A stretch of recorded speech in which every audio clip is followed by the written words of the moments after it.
Bene, cari amici, buonasera e benvenuti a questa nuova puntata di 3, l'approfondimento culturale di Sardegna Gol, che per la prima volta va in onda in diretta. Una scelta che abbiamo fatto per dare la possibilità ai nostri ascoltatori di interloquire direttamente con gli ospiti in studio. Io sono Michele De Montis, abbiamo come sempre in regia l'amico Roberto De Sì e oggi per inaugurare questo nuovo format abbiamo il piacere di ospitare lo scrittore Massimo Vincis. Ciao, buonasera. Ciao Massimo, grazie di essere qui. Grazie a voi per l'invito. Grazie di aver accettato anche la difficile parte del primo ospite in diretta. Dai. Di solito qualche volta tagliamo, questa volta non ci sono reti, non ci sono protezioni, quindi insomma tutto quello che diremo e faremo resterà agli atti. Massimo Vincis, classe 68, cagliaritano, romanziere e poeta, e oggi sei qui per parlarci di questo tuo romanzo, Le malattie dell'amore, edito da Amico Libri, è uscito nel 2020, nella collana Le Lune, e tra l'altro si è aggiudicato recentemente, proprio in questi giorni, il primo posto al premio Marco Vannini. Esattamente, sì. È una cosa che mi fa molto piacere perché comunque è un premio che è stato, non ricordo se sono 13-14 anni forse, non ricordo bene l'edizione, in memoria di Marco Vannini. Sappiamo, cioè, il tragico fatto di cronaca. Esatto, alla Dispoli, se non sbaglio. Sì. La cosa che mi è venuta subito in mente quando mi è arrivata la mail con la quale mi hanno comunicato questo è che riceverò, se non sbaglio, la targa direttamente dalle mani dei genitori di Marco Vannini, e questo mi ha fatto emozionare veramente tanto. E adesso fine novembre, il 30 novembre, andiamo a conoscere i genitori. A conoscere, sì. Sì. Possiamo dire che in qualche modo, e forse anche questo è il motivo di questo riconoscimento, è questo premio per la storia che sta alla base della sua creazione, in qualche modo ha a che fare anche con la trama di questo tuo romanzo, Le malattie dell'amore, che ne approfitto per mostrare in camera. È un romanzo nel quale il dolore, la sofferenza è un viatico attraverso il quale avviene un processo di autoconsapevolezza.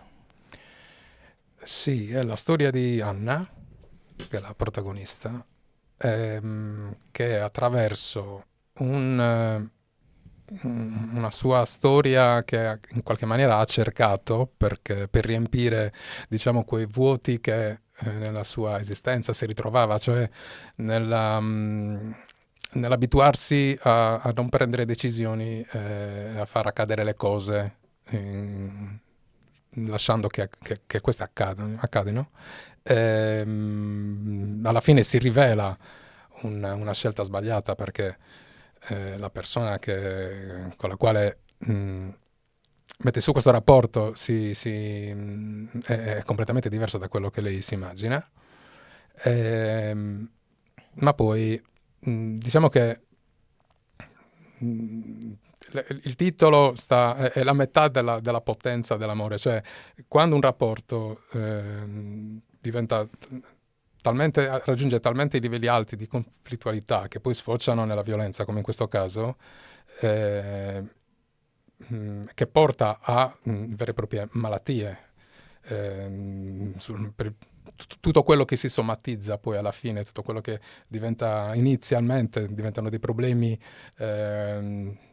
psicologici o, diciamo, non mali veri e propri, ma poi alla fine diventano cose pesanti, come le malattie patologiche, diciamo così. Poi alla fine è lo stesso amore che rimodulato diventa la cura, e questo è quello che avviene. Certo, e prima di passare insomma alla domanda successiva, a beneficio degli spettatori faccio presente che è possibile per chi volesse rivolgere delle domande o comunicare con Massimo attraverso lo spazio della chat che trovate alla destra del lettore. Quindi insomma, non siate timidi e scriveteci, Massimo sarà felice di interloquire con voi. Una caratteristica di questo tuo romanzo è la narrazione in prima persona. Sì, è quella che mi viene meglio. Ma perché questo? No, è il primo. Allora, questo libro è nato. La prima parte è praticamente l'esito di un esercizio svolto durante durante il primo laboratorio di scrittura espressiva a cui ho partecipato. Ed era scritto in prima persona, era un incipit che doveva concludersi in una quindicina di righe. Chi l'ha letto, chi gestiva, chi continua a gestire questi laboratori, probabilmente ha, come si dice, è stata la frase che probabilmente ho sentito quando ho letto davanti agli altri quello che avevo scritto, ho detto sviluppalo perché potrebbe essere interessante questo. Da lì è partito, non so neanche sinceramente come ricordo più o meno la dinamica e come si dice, non mi viene il termine, di rompenza di questo. È un fiume che a un certo punto ha sfondato gli argini ed è venuto fuori, ed è saltato fuori questo racconto. Presumo che quel fiume però stesse emergendo da tempo. Probabilmente sì. Io penso che sia stato fondamentale quando quello che succede secondo me nei laboratori, dove ti abitui a tirare fuori in pochissimi minuti, con o senza tracce, qualcosa e condividere. Questo secondo me ti crea uno stato d'animo che non lo so, ti prepara probabilmente, è propedeutico, almeno per me è stato così forse, per tirare fuori il primo manoscritto che questo ci tengo. Manoscritto, proprio manoscritto amanuense. Esatto, esattamente. Sì. Penna, fogli, mazzo di foglia 4 e scrittura compulsiva proprio. Hai continuato a scrivere così poi anche dopo? No. Non ti sei adeguato in qualche maniera nel secondo qualcosa, adesso no, nel secondo libro diciamo 50-50, nel terzo invece quello a cui sto lavorando, diciamo che più ragionato, più da tastiera, diciamo così. Beh, è curioso però questo aspetto, che la tua prima opera è un romanzo, l'hai scritta a mano. La tua seconda opera, una raccolta di poesie, 11-11, che ugualmente ha avuto un riconoscimento, poi Sì, magari se vuoi ce ne parlerai, invece l'hai scritta col computer, quando poi dovrebbe essere il contrario. Sì. Dimmi. No, interessante questo aspetto. Sono allora, su una serie di cose che si sono verificate o che ho sentito, che ho percepito durante la stesura sia del primo romanzo che anche della raccolta di poesie, io ci ripenso spesso perché è come se non mi capacitassi di come, cioè è avvenuto. È avvenuto. Poi sono sempre lì pronto a come si dice, curioso di scoprire come potrà essere il prossimo, le prossime poesie, il prossimo, non lo so. È una cosa molto. Sarà una raccolta di poesie o un romanzo già deciso? No, il terzo è un romanzo. Un romanzo, ok. Quello che volevo domandarti è, te lo chiedo da lettore proprio, quanto è difficile raccontare in prima persona una storia così forte? Nel senso, hai dovuto superare qualche sorta di, passami l'espressione, pudore o imbarazzo prima di presentare quest'opera al pubblico? No, in realtà no. Ed è stato anche abbastanza semplice. È stato abbastanza fluido tutto quanto, nella descrizione, è divertente. Quando ho raccontato determinate cose, ovviamente è meno divertente, anzi per nulla divertente, quando ho dovuto descrivere altre situazioni, altre dinamiche. Però è stato veramente bello, gratificante caratterizzare le persone, i personaggi. Ed è stato, diciamo, un po' ruvido, per non dire altro, quando ho dovuto caratterizzare la figura negativa di tutto questo, della trama. Diciamo che l'unica parentesi dove non ho incontrato difficoltà, però diciamo che ero un po' come se lui non avesse lo spazio, non meritasse lo spazio non so come altro descriverti. Ecco, la domanda che ovviamente mi sorge spontanea è, posto che in qualsiasi cosa noi scriviamo c'è qualcosa di autobiografico, ti chiedo Sì. quanto di consapevolmente autobiografico c'è in questo romanzo? Consapevolmente no, non lo so. Non lo sai, quindi niente. Okay.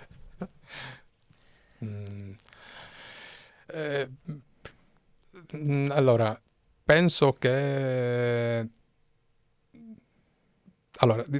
probabilmente in certe decisioni che vengono prese dai vari personaggi, alcune allora, iniziano a vivere di vita propria, quindi pensi con la testa loro. E arrivi a descrivere quello che probabilmente loro avrebbero fatto con quel carattere che hai deciso che a monte hai deciso che devono avere. Forse c'è qualcosa di mio, ma non saprei individuarlo sinceramente, però. Bello, bello, certo, assolutamente. Allora, c'è un messaggio dal pubblico. Ci scrive Annalisa, la storia di Anna è un viaggio verso la consapevolezza e la libertà di una donna che vive una realtà più frequente di quanto si immagini. La sensibilità dello scrittore stupisce e meraviglia. Wow, grazie. Bel messaggio. Sì. Cosa vogliamo rispondere ad Annalisa? A parte grazie. A parte grazie, assolutamente sì. Sì, la consapevolezza, ma è anche un decidere di lanciarsi, fregandotene sul fatto che ci sia o meno una rete che ti ripari da questo salto nel buio. Lei a un certo punto fa questo. Però probabilmente anche decidere di essere coraggiosi, ovviamente prendere consapevolezza. Ecco, possiamo dire che questo romanzo, da un certo punto di vista, malgrado il soggetto drammatico, contenga un messaggio di speranza, perché delle volte il dolore deforma la nostra percezione delle cose, deforma la nostra visione delle cose. Invece in questo caso qui il dolore ha quasi una funzione catartica. Sì, nel senso che lei a un certo punto raggiunge il limite, forse, questo vuol dire, non ne può più lì. Si rende conto che non può continuare come in quel modo. È come probabilmente non lo so, un giocatore di poker, forse bleffa o si butta, però poi alla fine ha ragione lei. Certo, certo. E qual è stato il riscontro che hai avuto da parte del tuo pubblico nei riguardi di una vicenda, cioè di una trattazione che è così dura, così importante? Parliamoci chiaro, purtroppo i tempi sono quelli che sono e sicuramente non poche lettrici purtroppo si saranno riconosciute in questa protagonista. Sì. Come Gesù dice, Annalisa è una storia nella quale molte donne purtroppo si possono ancora riconoscere. Sì, assolutamente sì. Ho conosciuto alcune di loro. Durante le varie presentazioni si sono, tra virgolette, leggermente aperte, di più. Ma ci sono vari, a parte il rapporto suo con quest'uomo, ci sono anche altri che riguardano poi il titolo. Le malattie dell'amore viene inteso come amore a 360 gradi, nel senso che a prescindere dal rapporto. C'è anche il problema con il resto della famiglia. Si sono avvicinate persone che non, che ne so, mi viene in mente una ragazza che non parla da tempo con la madre o altri problemi in famiglia, con le sorelle. Sì, mi è capitato. Certo, sono situazioni che purtroppo, come dicevamo prima, fanno parte del quotidiano. E chiede Marina, quale parte del tuo percorso di scrittura è stata più difficile? Più difficile? Sì. In realtà non lo so, non so risponderti, anche perché non ho incontrato delle parti, diciamo, non ho incontrato difficoltà. È stata una scrittura molto fluida. Sì, sì, se è sempre stato questo e ritorno a quello che ho detto prima, cioè essermi abituato, perché probabilmente non lo sapevo fare prima questo, a condividere, ma soprattutto a scrivere, perché c'è sempre qualcosa. Il blocco dello scrittore, questi modi di dire, non lo so se esiste veramente. Noi stiamo sempre in qualche maniera comunque creando. La parte, ovviamente, magari sto dicendo una banalità, la parte conclusiva è quella della scrittura, ma in realtà è questo, perché comunque c'è sempre qualcosa che prima o poi salterà fuori. Non esiste un vero blocco, secondo me. E questo rende tutto molto più semplice. Ecco, premetto che faccio questa domanda perché sono praticamente della stessa generazione, quindi malcomune e mezzo grado. Tu ti sei avvicinato alla pratica della scrittura, diciamo non più da giovincello, ecco. No.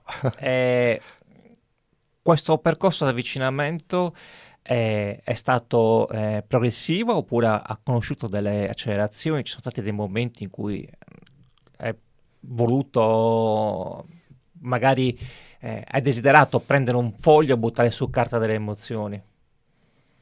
No, diciamo che allora, prima del 2019, io ho iniziato nel novembre 2019 con il primo laboratorio. Prima probabilmente c'era stato qualche tentativo, ma diciamo che non lo considero neanche tale. Quindi il vero cambiamento è dalla frequenza dalla partecipazione di questo laboratorio. Da lì ho incominciato a farne altri, corsi di scrittura espressiva, corso di editing, tutto quello che in qualche maniera mi ha... Non lo so, io lo reputo una sorta di, come hai detto prima, come l'allenamento per chi vuole fare, cioè, ne so, esci ti fai le corse di allenamento organizzato, cioè, pensato per fare, che ne so, una maratona, una gara più lunga. L'esercizio costante ti porta a essere sempre pronto a buttare giù qualcosa, sempre. Come funzionano questi laboratori di scrittura? Raccontiamolo magari a chi ci sta ascoltando, è interessato, vorrebbe avvicinarsi. Allora, sono degli incontri, ma proprio anche tecnicamente, quanto durano, come sono... Diciamo, più o meno... Allora, niente, un gruppo di persone che si incontra e scrive senza nessun... Cioè, ovviamente c'è un'organizzazione dal punto di vista didattico, sì, questo sì. Ma, sono incontri didattici. Sì, esatto. Sì. Però è proprio quello di tirar fuori, perché secondo me ce l'abbiamo tutti, quello di scrivere, sempre. Sembra quasi si crea in questi incontri una sorta di automatismo, perché ti rendi conto che è possibile. La prima volta è magari un po' più complicato, ci sono dei momenti dove a seconda delle tracce non ti viene nulla, però è molto raro questo. Poi alla fine all'improvviso ti viene in mente qualcosa e non c'è moltissimo tempo per scrivere, stiamo parlando di 5 minuti al massimo. Ho capito. Capita, io non mi ricordo, forse non lo so, È talmente raro che non ho memoria. Non capita quasi mai che una persona dica no, non ho trovato nulla da scrivere. C'è sempre. C'è uno stimolo strano a un certo punto in questi... il fatto di leggere, di scrivere, di leggere subito dopo e di ascoltare poi tutte le altre persone è magico, veramente. Ma il fatto di restituire a un gruppo di persone quello che si è appena scritto è fonte di imbarazzo? No, no. Non lo è perché si crea comunque quasi un clima di intimità, a un certo punto un'atmosfera di questo genere e piano piano le persone entrano, scavano dentro di loro e tirano fuori delle cose che magari o non riuscivano neanche come si dice, erano messe da una parte, diciamo così, perché magari creavano dolore o qualcosa del genere. Si creano delle situazioni dove c'è commozione veramente pura. La scrittura è un processo molto potente. Sì. Cioè, le persone abituandosi a questo probabilmente scrivendo delle cose che in qualche maniera hanno permesso di eliminare delle tossine, veleni che noi abbiamo dentro, tornando al fatto dei problemi, abbiamo detto prima, che poi alla fine diventano vere e proprie malattie, si somatizzano. Questo invece è liberatorio, è quasi una buona medicina. Ho capito. E in questi ultimi anni stiamo assistendo in Sardegna a un fenomeno molto interessante e dal mio punto di vista estremamente positivo. Sempre più persone stanno iniziando a scrivere. Si moltiplicano il numero di pubblicazioni. Qua in Sardegna sta emergendo una scena molto, molto attiva, molto, molto vibrante di scrittori. Tu che di questa scena ne fai parte, che ragione ti dai? Che ragione adduci secondo te per cui questo sta avvenendo?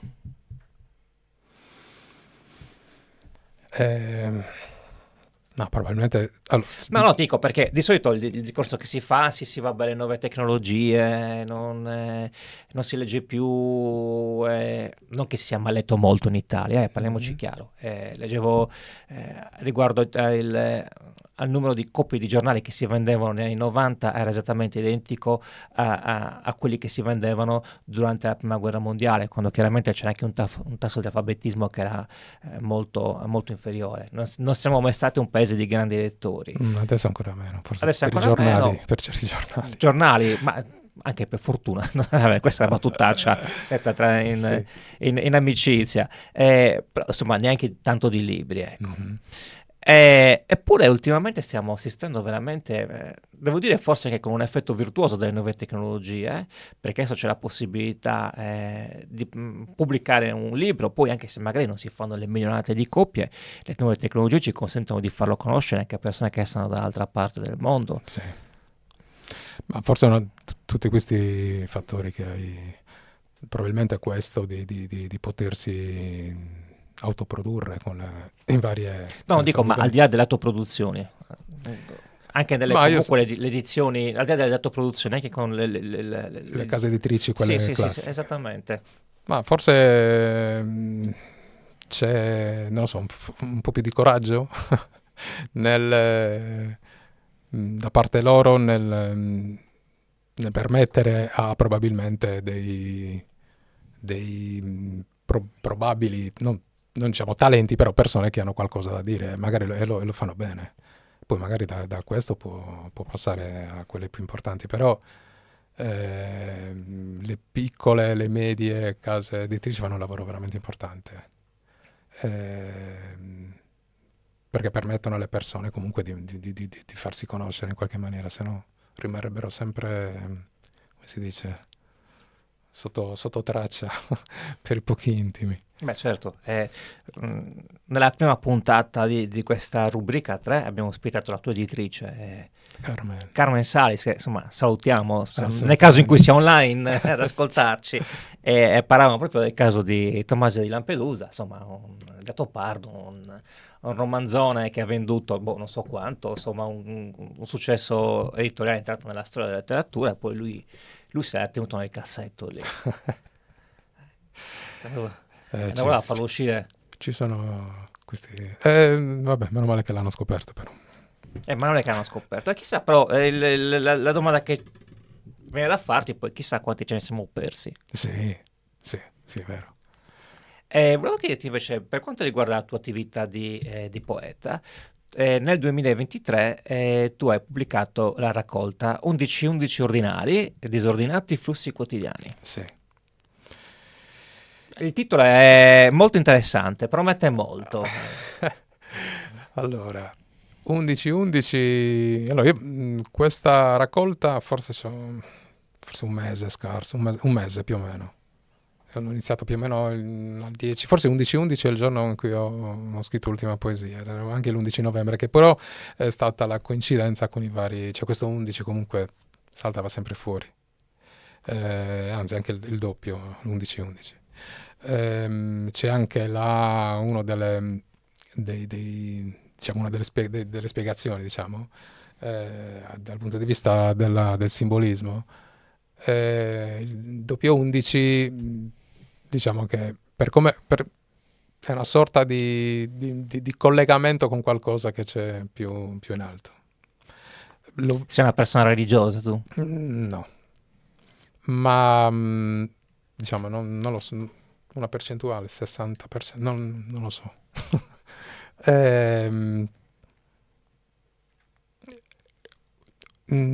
Io l'ho fatta mia questa spiegazione, ma diciamo l'ho un po' modificata pensando a questo collegamento con qualcosa di superiore, come una...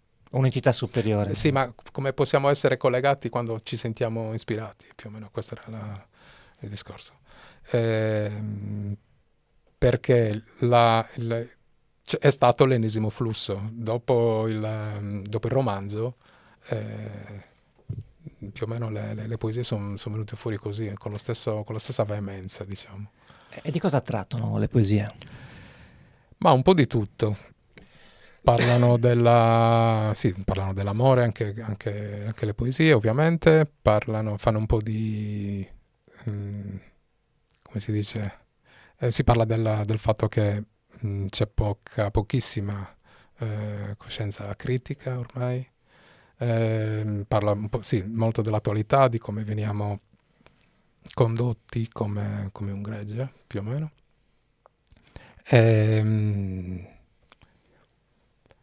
No, un po' di tutto. C'è molta ironia su determinati, anzi su quasi tutti gli argomenti. Ma soprattutto è stato molto divertente. Molto divertente. Ecco, interessante sapere qual è stata la differenza della reazione del pubblico verso questa raccolta di poesie rispetto al romanzo, considerando che comunque sono due prodotti letterari, due opere letterarie, mi pare di capire, molto differenti. Sì, la poesia viene vista sempre... No, è stato apprezzato, ci sono persone che hanno apprezzato assolutamente. Ricordo il giorno, io sono andato ad Anzio a ritirare il premio, quando mi è arrivata la motivazione sono rimasto un po' a bocca aperta, cioè non mi aspettavo, sinceramente. E quando mi hanno chiamato per ritirare il premio, che era il primo premio primo posto nella sezione poesia allegorica, io mi sono un po' sporto sul palco col microfono, c'era tutta la giuria messa di lato, ho detto la prima cosa che mi è venuta in mente: mi piace molto la motivazione, penso di rileggerla ogni volta che mi sento un po' giù. Infatti si sono messi abbastanza a ridere. Però diciamo che è stato un siparietto simpatico. Tornando alla tua domanda... Poesia allegorica. Più di qualcuno dice, sì, però io la poesia, come se fosse... probabilmente c'è la poesia ovviamente per tutti. Ed è La poesia è per tutti, sì. assolutamente. È la forma di letteratura, diciamo anzi d'arte più Sì, la prima... primordiale. Sì, assolutamente sì. C'è un'altra domanda, chiedono, che consiglio ti senti di dare a una persona che si vuole avvicinare al mondo della scrittura? Laboratori. Laboratori. Sì, prima di tutto. Laboratori. Corsi di scrittura espressiva. Se ha fatto la domanda, si ritiene, non lo so, di avere qualche blocco, i soliti, come si dice, auto boicottaggi, questi secondo me riescono a sbloccare, funzionano bene da Stura a Lavandini. Ecco, per te, nell'aver vita un romanzo, nel creare un romanzo, nel comporre un romanzo, in che proporzione stanno il saper scrivere col saper raccontare? Allora, è fondamentale secondo me, se ho capito quello che mi hai chiesto, Cioè, il lavoro per sapere scrivere, naturalmente intendo il padroneggiare l'uso delle parole, la lingua e quant'altro, poi il saper raccontare, il saper trasmettere un'emozione, un messaggio. Ci fu un grandissimo scrittore, Mario Rigoni Stern, sì. un reduce della guerra in Russia, Sergente sulla neve, il suo bellissimo romanzo, un romanzo che quando lo leggi ti fa sembrare di essere lì, in Russia, in mezzo al gelo, tra questi poveracci che si trovavano in quella stazione infernale. Sì. Ma lui aveva la quinta elementare, eppure sapeva raccontare come pochi. Io penso che probabilmente si nasce più o meno con questa caratteristica. Si può affinare, ma forse di base ci deve essere una sensibilità che ti permette di raccontare pur non avendo tutta questa, probabilmente un grande livello di scolarizzazione, diciamo così. C'è un altro contributo dal pubblico. Andrea, Platone disse: la poesia si avvicina alle verità essenziali più della storia. Sì, io direi che racconta la storia, poi alla fine anche la poesia. Andrea parla di Platone, quando tu hai citato quell'11-11 che ti ricollega a quel momento in cui ti senti vicino a qualcosa che sta al di sopra e che identifichi con l'ispirazione, lì chiaramente mi è venuto in mente Platone. Parlaci se puoi, anzi, soprattutto di questa nuova opera alla quale stai lavorando adesso. Almeno sapere quando sarà pubblicata, presumibilmente. Probabilmente fine anno, inizio dell'anno prossimo. Fine 2024. Fine 2024. Sempre in prima persona ed è sempre la storia di c'è una donna anche qui, più donne, come nelle malattie dell'amore. Ma diciamo che è un'altra fascia d'età, un po' più piccola, con altre dinamiche, altre situazioni. Come mai la protagonista è sempre una donna, sempre una persona di sesso femminile? Non lo so, è una cosa che mi è Istintiva. Istintiva, sì. Non lo so, ci penso continuo, cioè è una cosa che è molto interessante come aspetto. Perché così distinto mi viene da risponderti che è come se trovassi molto più roba da raccontare, più un carattere con molte più sfaccettature da descrivere, una personalità con molti lati. Non è una cosa, c'è molta, è molto variegato. Cioè, una persona, secondo me, una donna, può essere descritta se si vuole descrivere, un libro non basta. Mm, mi piace molto questo e trovo molto interessante questo. Volevo chiederti, la malattia dell'amore sta conoscendo importanti riconoscimenti in questi ultimi mesi. Ci saranno altre presentazioni di qui a breve del romanzo? Sì, qualcosa, sì, mi sto organizzando in questo senso. Possiamo già dare qualche appuntamento a... Fine ottobre siamo forse a Gergei, fino a ottobre a Gergè. forse il 31, proprio la notte di Halloween. Ah, proprio notte di Halloween, Sì. insomma. L'autunno nel Sarcidano. Ah, sì, sì, alla biblioteca comunale. Sì, sì, bellissima, bellissima zona. Poi, insomma, parlavamo del nostro amico comune, anche lui Sì, scrittore, Roberto Brughitta, sì, insomma, che salutiamo. originario di Gergè, che salutiamo, sperando che anche lui sia in ascolto. Volevo chiederti, ci puoi leggere qualche, se te la senti, qualche brano di questo tuo romanzo? Caspita, dovrei recuperare gli occhiali. Ma... Ma se vuoi ti presto i miei.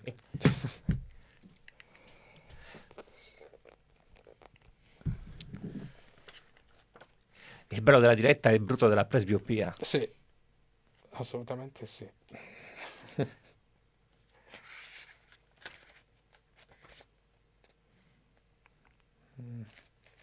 Abbiamo messo in difficoltà l'ospite. Sì, mi sarei dovuto portare quello con i segni. Ah, ecco. Allora, no, ci metto 2 secondi.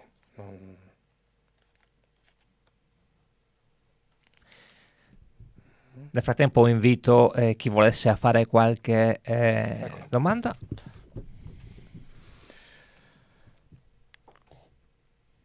Avevo passato la giornata con un peso enorme sullo stomaco. Quelle ore anonime, portate avanti con il pilota automatico, senza il benché minimo sussulto. E anche lui, stranamente, non aveva trovato nessun appiglio che gli permettesse di riversare, come al solito, la sua rabbia su di me. Quella sera uscì, e questo era sempre positivo. Ma proprio quella sera, sguarnita di tutte le difese, che ero costretto ogni giorno a tirare su, mi lasciai andare a un turbinio di sensazioni che mi investirono in maniera prepotente e mi trovarono vulnerabile e inerme. Mi sentii piccolissima, mentre tutto il resto diventava enorme. L'intricato gomitolo che avevo sullo stomaco iniziò a dipanarsi. Poi, a un certo punto, accesi la radio e riconobbi le prime note di una canzone che conoscevo già. Pensai, no, proprio questa. Ora no. Che crudele coincidenza. Ma si sa, non esistono le coincidenze. Iniziai a passare da un pensiero all'altro, mia madre, la sua morte, il rapporto con lei, quello che avrei voluto sentire da lei e che non avevo mai detto, quello che avrei voluto dirle io e non ero mai riuscito a farlo. Colpe, responsabilità, essere madre, esserla come era stata lei, essere sua figlia, essere madre a mia volta, non esserlo mai stata, non poterlo diventare, non volerlo diventare, non essere stata in grado di farlo. Pensieri che andavano sempre più veloci e che alla fine scoppiarono in un pianto straziante, un pianto disperato pieno di singhiozzi, come il pianto inconsolabile di un bambino. Mi feci piccola piccola sul divano, mi abbracciai stretta. In quel momento mi sentivo come se fosse mia madre che mi abbracciava, quell'abbraccio che avrei voluto e che non trovavo più nei miei ricordi. E sentivo me stessa che abbracciava la mia bambina, una bambina che ci sarebbe potuta essere, ma che invece non c'era.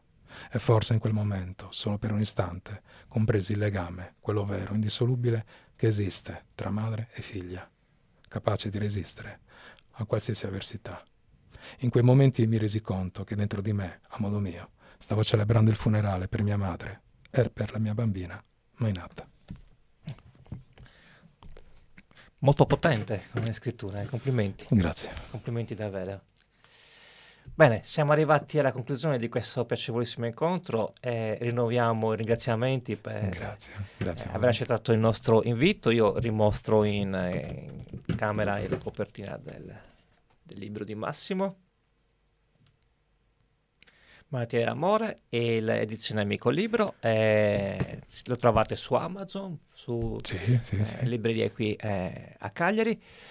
Massimo, in bocca al lupo per questa tua attività. Grazie. Poi, magari ci siamo ripromessi che saresti tornato per parlarci della tua raccolta di poesia. Per le poesie, va bene. Così insomma Volentieri. differenziamo le due, ci cambiamo le camicie, portati gli occhiali la prossima volta. Assolutamente sì. Oppure il libro con i segni. Con i segni. Grazie ancora, e grazie a tutti ancora a quelli che ci hanno seguito stasera, grazie a Roberto De Sì in regia. Ciao. Ciao.